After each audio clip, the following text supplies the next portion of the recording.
পাপের পরিত্রাণ রূপে পিতা ঈশ্বর তার প্রিয় পুত্রকে দান করেন। পিতা ঈশ্বরের ধন্যবাদ দিই। পবিত্র বাইবেল যোহন লিখিত সুসমাচার 8 অধ্যায় 44 পদে প্রভু যীশু বলেন, তোমরা আপনাদের পিতা দিয়াবলের এবং তোমাদের পিতার অভিলাষ সকল পালন করাই তোমাদের ইচ্ছা। সে আদি হইতে নরঘাতক, সত্যে থাকে নাই, কারণ তাহার মধ্যে সত্য নাই। সে যখন মিথ্যা বলে তখন আপনা হইতেই বলে, কেননা সে মিথ্যাবাদী ও তাহার পিতা। পবিত্র আত্মার সহভাগিতা প্রার্থনা করি বিষয়টি বোঝার জন্য।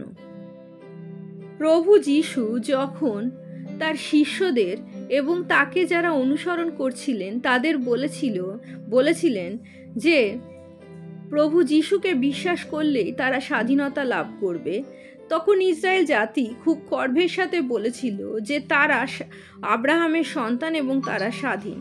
কিন্তু আমরা লক্ষ্য করলে দেখব সেই সময় ইসরায়েল জাতি রোমানদের অধীনে ছিল, রোমানদের পরাধীনতায় তারা ছিল। প্রভু যীশু যা কিছু তা বলছিলেন সেই জিহুদিরা তার মতবিরোধ এবং তাকে ভুল প্রতিপন্ন করার চেষ্টা করেছিলেন।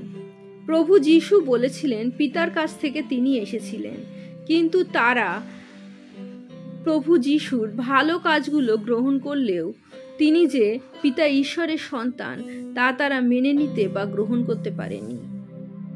এখানে প্রভু যীশু তাদেরই বলেছেন, তাদের পিতা অর্থাৎ যারা প্রভু যীশুর কথা বিশ্বাস করছিল না, অথবা যে মসির ব্যবস্থা ছিল তার দুরুপয়োগ করে মানুষের ওপর অত্যাচার চালাচ্ছিল, তার ব্যবস্থা পালন না করে সেই সকল ব্যবস্থাকে নানা রকমভাবে মুড়ে মানুষের কাছে প্রেজেন্ট করছিল এবং তার ভুল ব্যাখ্যা তাদের কাছে দিচ্ছিল, তাদের তিনি দিয়াবলের সন্তান বলেছেন এবং তারা দিয়াবলের মতোই মিথ্যেবাদী। তাই তিনি এই বাক্যে বলতে চেয়েছেন। আদি পুস্তকের 1 এবং 2 অধ্যায়ে আমরা দেখি পিতা ঈশ্বর স্বর্গ এবং মর্ত এই পৃথিবী খুব সুন্দর করে সৃষ্টি করেন এবং তারপর আমরা দেখি সেই এদেন উদ্যানে তিনি আদম হওয়াকে স্থাপন করেন অনেক গাছপালা পশু পাখির সাথে। তারপরেই প্রবেশ ঘটে শয়তানের। আমরা যদি খেয়াল করি তাহলে দেখব বাক্য বলে যে প্রভু যীশু সেই শয়তানকে স্বর্গ থেকে পতিত হতে দেখেছিলেন, অর্থাৎ স্বর্গ সৃষ্টির পর তিনি এই স্বর্গের দূত অর্থাৎ নানা রকম এঞ্জেলস তৈরি করেছিলেন। তারপর তারা সেই স্বর্গ থেকে পতিত হয়। তা কিন্তু ঘটেছিল মনুষ্য সৃষ্টির অনেক আগে। যখন অহংকার শয়তানের মধ্যে প্রবেশ করে, সে পিতা ঈশ্বরের মতো হওয়ার ইচ্ছা তার হৃদয়ে জাগে এবং সেই ইচ্ছা, সেই অহংকারই তার পতনের মূল কারণ হয়ে দাঁড়ায়। আমরা পরবর্তীকালে দেখি হবাকে তার বাক্য দ্বারা শয়তান প্ররোচিত করে, প্রলোভন দেখায়। প্রথম প্রশ্নের মাধ্যমে সে হবার মনে সন্দেহ জাগায়। সে তাকে জিজ্ঞাসা করে, সেই এদেন উদ্যানের কোনো ফল খেতেই কি ঈশ্বর তাকে বারণ করেছেন? হবা যখন তাকে বলে যে শুধুমাত্র একটা গাছের ফল খেতে পিতা ঈশ্বর তাকে বারণ করেছেন, কারণ সেই গাছের ফল খেলে তারা মরে যাবে বা মরবে, তখন সাপ তাকে বলে যে কোনো ক্রমে সে মরবে না। সে কিভাবে ঈশ্বরের কথাকে মিথ্যে প্রমাণিত করতে চায় এবং মিথ্যে কথা বলে হবাকে প্ররোচিত এবং প্রলোভনে ফেলতে চায় আমরা দেখতে পাই। শয়তানের এমন কোনো ক্ষমতা নেই যার মাধ্যমে সে কোনো মানুষকে দিয়ে জোর করে পাপ করায়, কারণ ঈশ্বর মানুষকে যে উপহার দিয়েছে, গিফট দিয়েছে ফ্রি উইলের, তার উপর হস্তক্ষেপ করার ক্ষমতা তো শয়তানেরও নেই। পিতা ঈশ্বরও তাতে হস্তক্ষেপ করেন না। তাই জন্য শয়তান এমন পরিস্থিতি তৈরি করে, এমন পরিবেশ তৈরি করে যাতে মানুষ তার মিথ্যে প্ররোচনায় প্রলোভনে পড়ে পাপে পতিত হয়।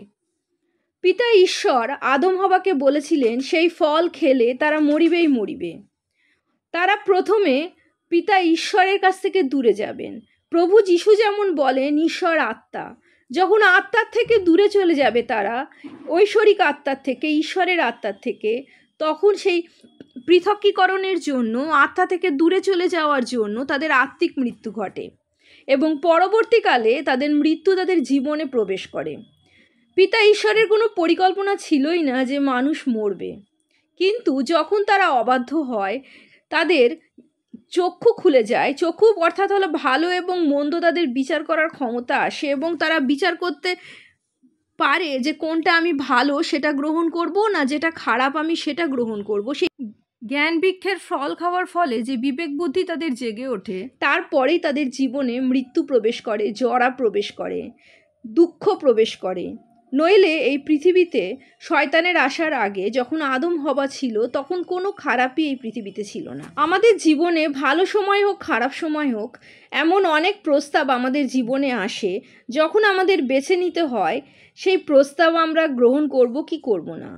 কিন্তু সেই প্রস্তাবের ফলাফল বা সেই প্রস্তাব গ্রহণ করলে আমরা আমাদের বাইবেলের বাক্য অনুযায়ী চলছি কি না, পিতা ঈশ্বরের বাক্য অনুযায়ী চলছি কি না, তা আমরা পবিত্র আত্মার মাধ্যমে, বাইবেলের বাক্যের মাধ্যমে জানতে পারি। কিন্তু শয়তানের যে চিন্তা, যে কল্পনা সে আমাদের হৃদয়ে স্থাপন করে, তা হয়তো অত্যন্ত লোভনীয় হতে পারে। হয়তো মনে হতে পারে একটা মিথ্যে কথা বলার জন্য বা একটুখানি কম্প্রোমাইজ করার জন্য জীবনে আমরা অনেক ভালো থাকবো। একটু অসৎ পথ অবলম্বন করলে আমরা হয়তো খুব সুখে জীবনযাপন করতে পারবো। কিন্তু এই ছোট্ট ভুল কাজটা যেটা আমরা করে ফেলি, বা ছোট্ট কম্প্রোমাইজ বা ছোট্ট মিথ্যে কথা যেটা আমরা বলে ফেলি, তার জন্য আমরা জীবনে পাপ করে ফেলি। এই যে পাপটা আমরা করে ফেলছি, সেই পাপটা কিন্তু কেউ আমাদের দিয়ে জোর করে করাচ্ছে না, সেটা আমাদের চয়েস যে আমরা পবিত্র আত্মার কথা শুনবো, না শয়তান যে কল্পনা আমাদের হৃদয়ে দান করছে, প্রলোভন দিচ্ছে আমাদের, তা মেনে নেব। আর এভাবেই আমাদের নিজের ইচ্ছায় আমরা পাপে পতিত হই। জীবনের খারাপ পরিস্থিতি হলেও সেই রকম ঘটতে থাকে। হয়তো আমাদের আর্থিক অবস্থার উন্নতি হচ্ছে না, হয়তো আমরা সৎ পথ অবলম্বন না করে ভাবতে পারি যে আমরা একটু যদি অসৎ পথ অবলম্বন করি, অনেক মানুষ তো সেইভাবে উন্নতি পাচ্ছে, আমরাও পেতে পারি। অথবা এমনও জীবনে ঘটনা ঘটতে পারে যে শারীরিক অবস্থা আমাদের খুব দুর্বল, আমরা অসুস্থতার মধ্যে দিয়ে যাচ্ছি, তখন বাইবেলের বাক্য যে প্রভু যিশুর ক্ষতর দ্বারা আমরা সুস্থ হই, তা নিজেদের জীবনে আমরা প্রয়োগ না করে ঈশ্বরকে বাদ দিয়ে নানা রকম অন্যান্য পথ অবলম্বন করতে পারি। এমন নয় যে আমরা চিকিৎসা করাবো না, প্রভু যিশুই আমাদের চিকিৎসক দান করেছেন, তিনিই বড় চিকিৎসক। কিন্তু আমরা প্রভু যিশুকে বিশ্বাস না করে অন্যান্য যে চিন্তা আমাদের হৃদয়ে পোষণ করি যে হয়তো এই রোগের মাধ্যমে আমাদের জীবন শেষ হয়ে যাবে, পিতা ঈশ্বর আমাদের কাছাকাছি নেই, প্রভু যিশুর প্রতিজ্ঞা আমাদের জীবনে কার্যকর হচ্ছে না, এইভাবেই আমরা ঈশ্বরের ওপর সন্দেহ করি এবং তার থেকে দূরে চলে যাই। আর এই সব কিছুই হয় শয়তানের প্ররোচনার মাধ্যমে।